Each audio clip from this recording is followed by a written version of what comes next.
So what prompted you to enter the seminary?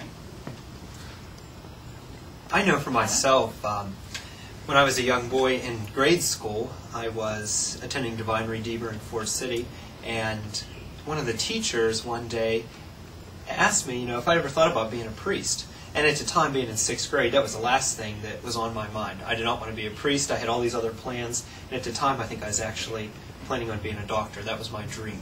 So whenever she asked me this, I said, that was the last thing on my mind.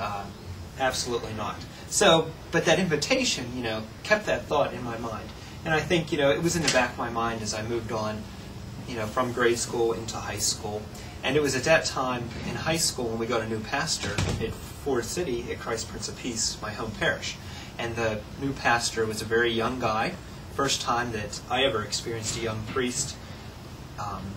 So having that encounter with somebody who was very young, loved what they were doing, very passionate about the priesthood, kind of brought that thought that was in the back of my mind, to the front. And I began to think about it and consider it as I moved on throughout high school. So that thought was there, and eventually as I moved on, I kept thinking about it, praying about it, couldn't push the thought away. So I finally realized, as I was approaching the end of high school, this is something I'm going to give a try.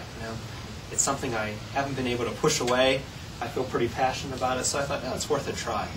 So, when I was younger, it's something I never thought of.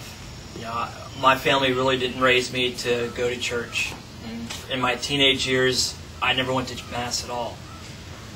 And we had a lot of family struggles, especially with my father. He left us year 2000, and I just started to become depressed and just searching for love, just for that peace.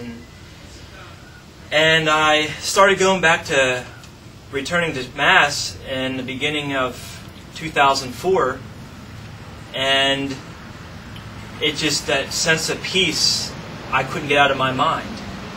And it's just, I started coming to Mass every weekend after that.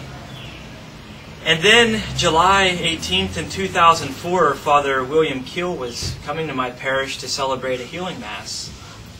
And after that Mass, I received graces that I can't even begin to describe. It just changed my life. And at that Mass, a woman had asked me if I ever thought about being a priest. And I said, oh no, definitely not. I wanted to get married, have a family of my own. And from that point on, it was just something that I couldn't stop thinking about.